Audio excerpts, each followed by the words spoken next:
Hello, welcome back to my channel. ಇವತ್ತು ನಾವು ಊರಿಗೆ ಹೋಗ್ತಾ ಇದ್ದೀವಿ, ಹಿರಿಯೂರಿಗೆ, ನಮ್ಮ ಊರಿಗೆ.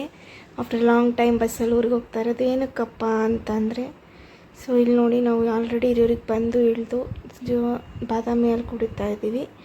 ಇದೇ ನೋಡಿ ನಮ್ಮ ಹಿರಿಯೂರು.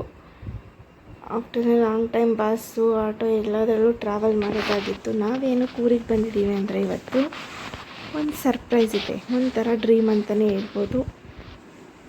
ಸೊ ನಾವು ಊರಿಗೆ ಬಂದಿರೋ ವಿಷಯ ಏನಂದರೆ, ನಾವು ಟ್ಯಾಕ್ಟ್ರ್ ತೊಗೋತಾ ಇದ್ದೀವಿ, ಹೊಸ ಟ್ಯಾಕ್ಟ್ರು. ಇದೇ ನಮ್ಮ ಟ್ಯಾಕ್ಟ್ರು, ಆಲ್ರೆಡಿ ಎಲ್ಲ ರೆಡಿ ಮಾಡಿ ಇಟ್ಟಿದ್ದಾರೆ.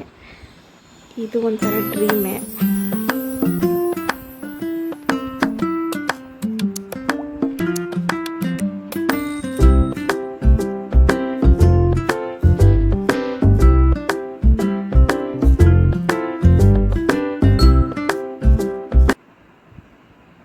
ಅಲ್ಲಿಂದ ಟ್ಯಾಕ್ಟ್ರ್ ತೊಗೊಂಬಂದು ಸ್ವಲ್ಪ ಹೊತ್ತು ಸುತ್ತಾಡೋಣ ಅಂತ ತೋಟಕ್ಕೆ ಬಂದ್ವಿ.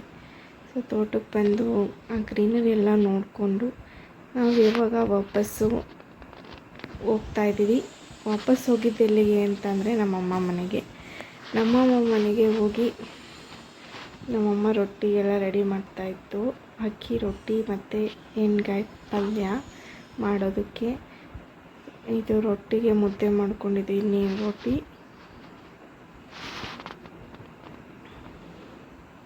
ನಮ್ಮಮ್ಮ ರೊಟ್ಟಿ ಮಾಡಿಕೊಟ್ಟು ಚೆನ್ನಾಗಿ ಬ್ಯಾಟಿಂಗ್ ಮಾಡಿಕೊಂಡು ರೊಟ್ಟಿ ಜೊತೆ ಎಣ್ಗಾಯಿ ಪಲ್ಯನ ಚೆನ್ನಾಗಿ ಬ್ಯಾಟಿಂಗ್ ಮಾಡಿಕೊಂಡು, ಆಮೇಲೆ ಒಂದು ಸ್ವಲ್ಪ ನಿದ್ದೆ ಮಾಡಿ ಟೈಮ್ ಪಾಸ್ ಮಾಡಿದ್ದಾಯಿತು. ಆಮೇಲೆ ನಮ್ಮಪ್ಪ ಎಬ್ಬಿಸ್ಕೊಟ್ಟು ಮ್ಯಾಂಗೋ ಜ್ಯೂಸ್ ಮಾಡಿಕೊಡ್ತೀನಿ ಬಾ ಅಂತ ಕರೆದು, ನನಗೂ ನಮ್ಮ ಅಪ್ಪಂಗೂ ಅಷ್ಟೇ ನಾವು ಜ್ಯೂಸ್ ಮಾಡ್ಕೊಂಡಿರೋದು, ಯಾಕಂದರೆ ಬೇರೆ ಯಾರಿಗೂ ಬೇಡ ಅಂದರು.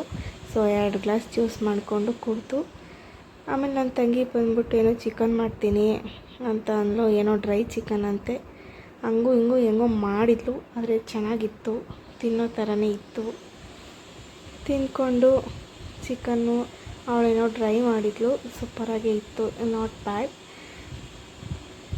ಆ ಚಿಕನ್ ನಾನು ಚಾಪ್ಸ್ ಮಾಡಿದ್ದೆ, ಅವಳು ಡ್ರೈ ಮಾಡಿದ್ಲು. ಅದನ್ನೆಲ್ಲ ಊಟ ಮಾಡಿಕೊಂಡು ಬೆಂಗಳೂರಿಗೆ ತೊಗೊಂಡು ಹೋಗೋಕ್ಕೆ ಅಂತ ನಮ್ಮಪ್ಪ ಹಲಸಿನಣ್ಣು ಬಿಡಿಸ್ಕೊಟ್ಟು, ಹಲಸಿನಣ್ಣ ಬಿಡಿಸ್ಕೊಂಡು ಎಲ್ಲ ಪ್ಯಾಕ್ ಮಾಡಿಕೊಂಡು ನಾನು ಹೊರಟಿ ವಾಪಸ್ ಬೆಂಗಳೂರಿಗೆ